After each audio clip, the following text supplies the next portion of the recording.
FOMO short ஃபார்ம்ல FOMO, fear of missing out அப்படிம்பாங்க.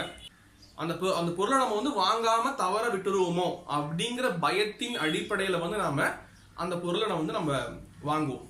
சரிங்களா? அதுதான் ஃபியர் ஆஃப் மிஸ்ஸிங் அவுட். இது எப்படி நடக்கும்னு சொல்லும்போது ரொம்ப சிம்பிளா சொன்னோம்னா, ஒரு ஆஃபர் இருக்கு, பை 1 get 1 ஃப்ரீ, ஒன்னு வாங்கினா ஒன்னு இலவசம். இல்ல வந்து 1 லட்ச ரூபா பொருள் இருக்கு, நீங்க 5000 ரூபாய் கட்டி நீங்க அந்த பொருளை வாங்கிக்கலாம். பாதிக்கு பாதி விலை கம்மி, இந்த பொருள் வாங்கினா இந்த பொருள் வந்து ஃப்ரீயா கொடுக்குறோம். அப்புறம் வந்து 1 ரூபா கட்டி மொபைல் வாங்கிக்கலாம். 5000 மொபைல் 20000 மொபைல்னு சொல்லும்போது 1 ரூபா கட்டி நீங்க வாங்கிக்கலாம். இல்ல நோ காஸ்ட் EMI, இந்த மாதிரி நிறைய வார்த்தைகளை பயன்படுத்தி இது வந்து பண்டிகை காலங்களுக்கு அந்த ஒரு குறிப்பிட்ட நேரங்களுக்குள்ள வந்து இது முடிஞ்சிடும் இந்த ஆஃபர்ஸ் எல்லாம் அப்படின்னு சொல்லுவாங்க. அப்படின்னு பார்க்கும்போது நமக்கு வந்து அது வந்து ஒரு பேப்பர்ல பாக்குறோம், டிவியில பாக்குறோம், மொபைல்ல பாக்குறோம், வெளியே கட் அவுட்ல பாக்குறோம், இல்ல மனுஷங்க வந்து சொல்றாங்க வாய் வழியில வந்து பார்த்தோம் விளம்பரங்கள் வருது, இங்க வாங்கினா அங்க வாங்கன்னு சொல்றாங்க.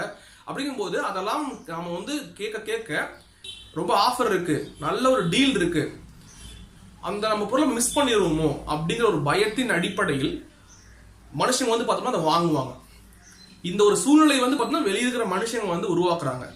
அது கேட்டா வந்து மார்க்கெட்டிங் அப்படின்னு சொல்லிடுவாங்க. அவ்வளவுதான், சிம்பிளா விளம்பரப்படுத்துதல் அப்படிங்கிற மாதிரி வந்து அதுக்கு பேர் இருக்கு, அவ்வளவுதான். அதனால பயத்தின் அடிப்படையில நம்ம வந்து எதையும் வாங்க வேணாம். சரிங்களா? அதான் ஃபியர் ஆஃப் மிஸ்ஸிங் அவுட் சொல்லுவாங்க. ஜஸ்ட் யோசிங்க, நமக்கு வந்து அது தேவையா அப்படிங்கிற மாதிரி.